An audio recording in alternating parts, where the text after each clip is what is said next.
coisa que é muito importante para a mulher, que é retomar o corpo dela como templo sagrado. Porque as mulheres, elas acabam sendo ensinadas durante todo esse percurso, já que elas têm aquele estereótipo, né, de gênero. Olha, você precisa se vestir dessa maneira, você tem que sentar dessa maneira, você não pode gritar, você tem que se comportar.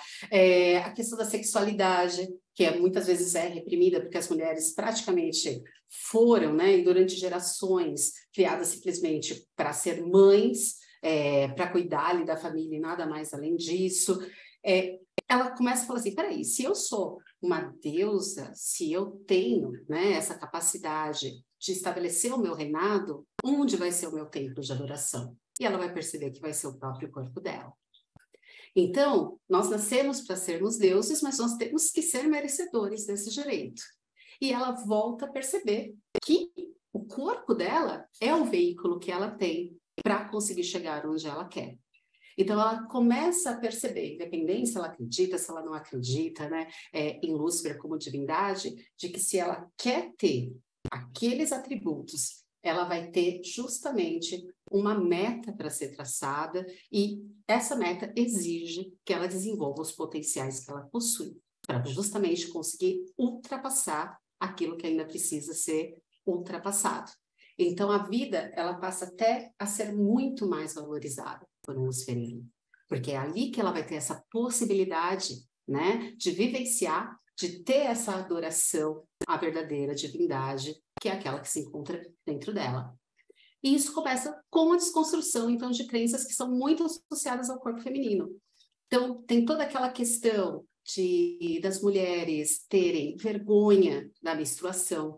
Eu dou aula para adolescentes e até hoje as meninas têm vergonha disso. Elas chegam para mim e falam assim, ai, professora, que aconteceu um problema. Elas têm vergonha do seu corpo, elas não conhecem o seu corpo. Por quê? Os pais não fazem isso com elas, não trabalham isso com elas. Elas se sentem impuras, porque foi aquilo que foi passado, né? Ah, mas você está sendo impura se você fizer isso. E essa mulher, então, ela reprime a própria sexualidade, ela reprime descobrir o próprio prazer através do seu corpo.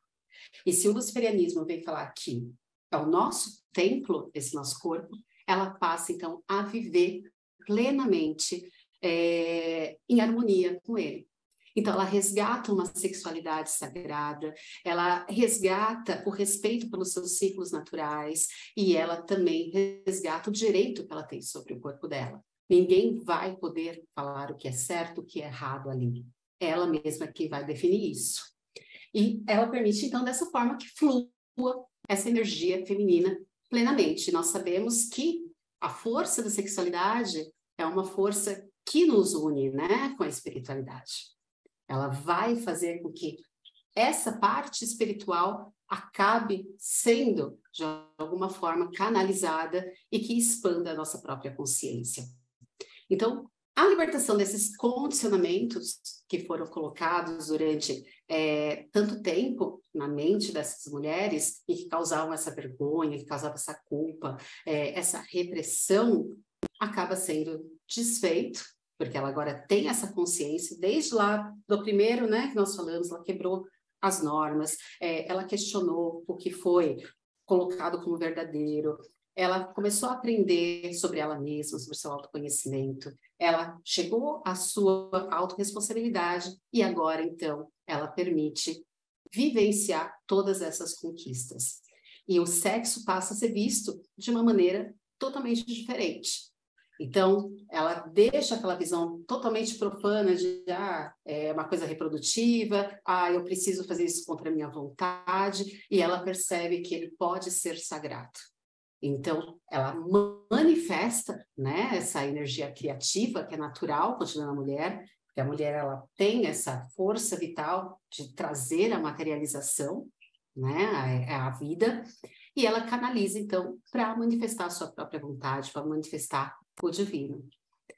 Então, se a gente for perceber, né, poderia ser até dito muito mais coisas aqui, mas só desses 4 aspectos, a gente já percebe que essa mulher, ela começa a se deixar ser vista como um objeto, agora ela se desperta, né, ela assume aquela posição que ela tem, por direito, e ela não vai se submeter por dependência emocional mais a nada e nem a ninguém, porque muitas vezes é isso que faz as mulheres não aceitarem o que elas têm para vivenciar, porque elas têm uma dependência emocional, mas nós já tratamos as sombras, nós já tratamos a questão que está ali escondida, e agora você está nesse controle. Então, você não precisa mais agradar a ninguém. O que você precisa é agradar a si, porque agora você se reconhece, tem o seu valor, e é o que nós falamos que desperta essa mulher serpente, que vai ser, então, uma mulher sábia, uma mulher que vai se tornar até fascinante, ela não precisa falar quem ela é, porque quem olhar para ela já vai perceber o quanto é que ela se desenvolveu em tudo isso.